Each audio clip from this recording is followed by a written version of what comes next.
The 2017 Mercedes-AMG GLC43 4MATIC.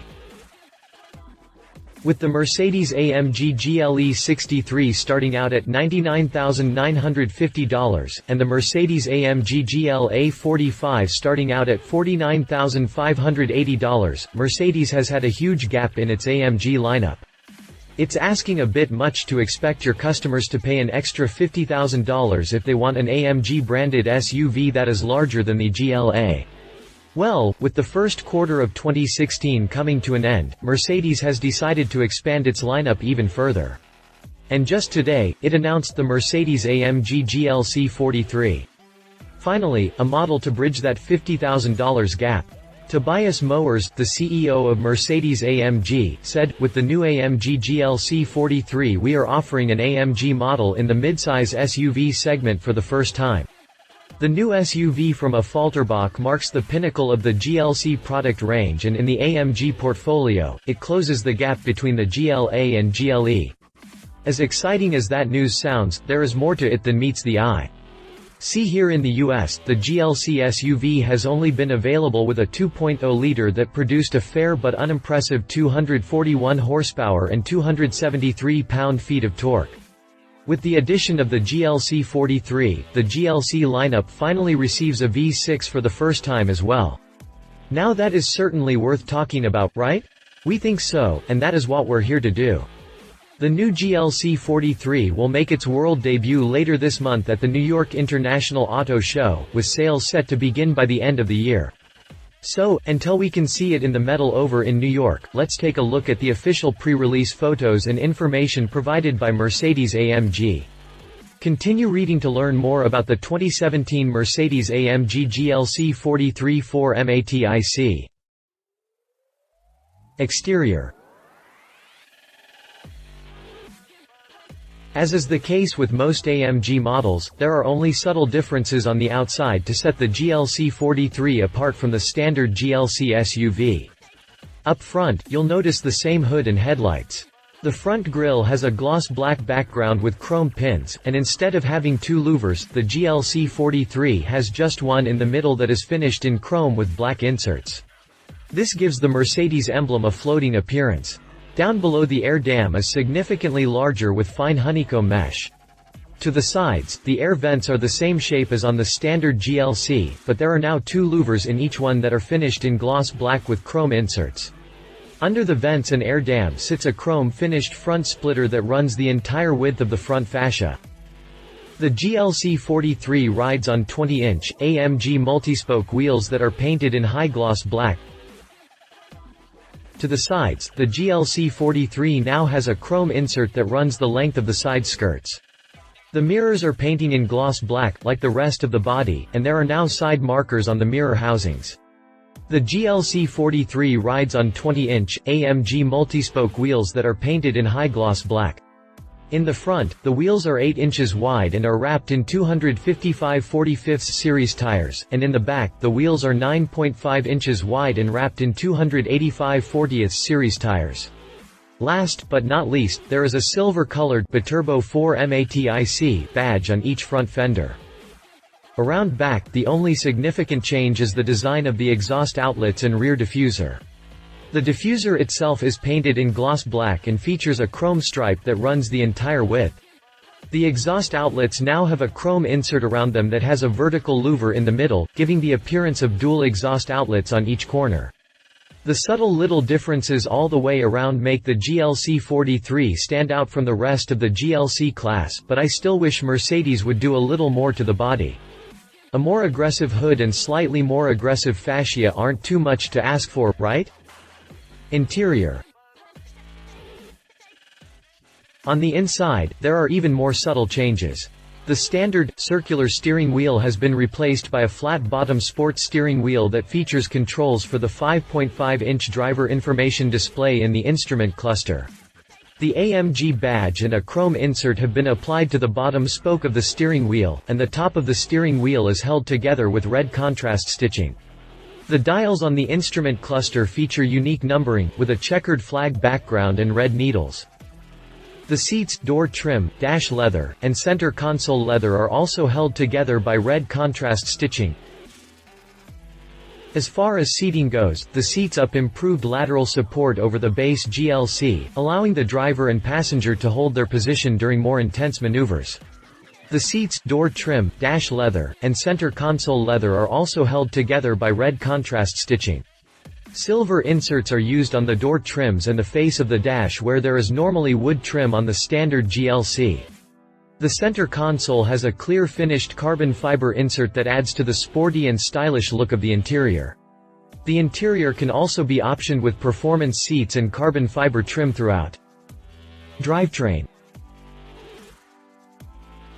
The drivetrain is undoubtedly the heart of what makes the Mercedes-AMG GLC43 so special. For the first time, a V6 is brought into the GLC lineup. Naturally, AMG chose to go with the 3.0-liter biturbo V6 that produces 362 horsepower and 384 pound-feet of torque. The twin turbos are mounted close to the engine and run at 15 psi. Power is routed to all four wheels via a 9G-tronic 9-speed transmission that has a multiple downshift feature, allowing the driver to drop more than one gear at a time. The 4MATIC AWD system distributes 69% of the engine's torque to the rear wheels and 31% to the front. Naturally, AMG chose to go with the 3.0-liter biturbo V6 that produces 362 horsepower and 384 pound-feet of torque. Driving dynamics such as throttle response, transmission shift points, suspension characteristics, and idle speed can all be adjusted via AMG Dynamic Select. This system offers several modes, including Eco, Comfort, Sport, Sport Plus, and Individual. In Sport and Sport Plus mode, the transmission shifts at a higher engine speed, while Eco mode has a start-stop function for additional fuel savings. Furthermore, in Eco mode, the engine and transmission are separated by a clutch when the accelerator is released, allowing the engine to return to idle speed while the vehicle coasts down the road. According to Mercedes, the AMG GLC43 can do the 60 mph sprint in just 4.8 seconds with top speed electronically limited to 155 mph. When you think about it, that is pretty darn good for a mid-sized SUV. Drivetrain specifications, safety and suspension. Since the GLC comes standard with a 2.0-liter that produces far less than 300 horsepower, some work went into making sure the GLC43 is safe with all that power at its disposal. Up front, the 4-link front axle has specially designed steering knuckles and load-bearing joints. The front axle and the multi-link rear axle run a negative camber and have elastokinematics that make the SUV more rigid and agile. The sport suspension system is based on air body control, and there is an adaptive damping system that offers 3 manual adjustments: Comfort, Sport, and Sport Plus. Another feature on the GLC43 is the speed-sensitive sports steering with a variable ratio.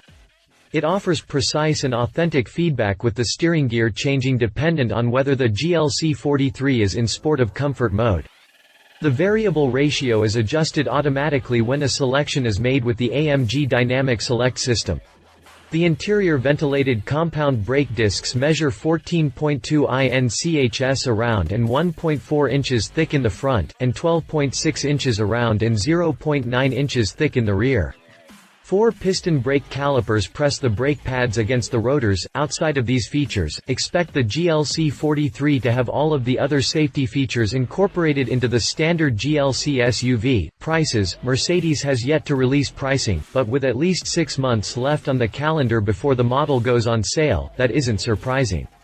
There is about $15,000 difference between the GLA SUV and the GLA45, and a $35,000 difference between the GLE SUV and the AMG GLE63, so expect a considerable pricing increase from the standard GLC and the GLC43.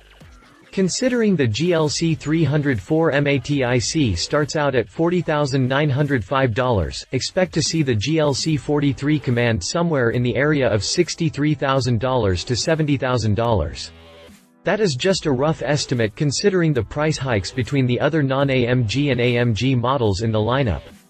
Stay tuned for pricing updates as we get closer to the official on-sale date of the GLC43. Competition, Audi SQ5. With the GLC class competing against the Audi Q5, it is only fitting that we pit the GLC43 against the Audi SQ5.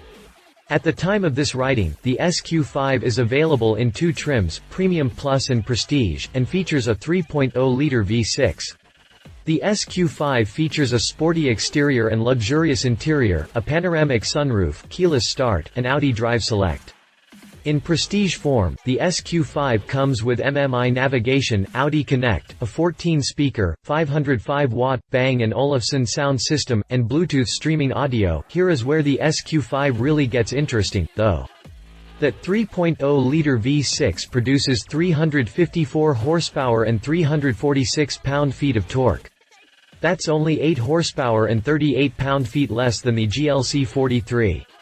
According to Audi, it can hit the 60 mph sprint in 5.1 seconds on the way to a top speed of 155 mph. While that is 0.3 seconds slower in the sprint to 60 mph than the GLC43, the SQ5 will also prove to be significantly cheaper. The Premium Plus trim starts out at $53,300, and the Prestige starts out at $60,600. That could be $10,000 cheaper than the GLC43 when it goes on sale. Read our full review on the Audi SQ5 here. BMW X3M. Okay, so when you saw an X3M listed as a competitor, you probably started asking yourself, when did that happen? Well, it hasn't yet, but we think it will, since Audi now has the SQ5 and Mercedes is about to debut the GLC43.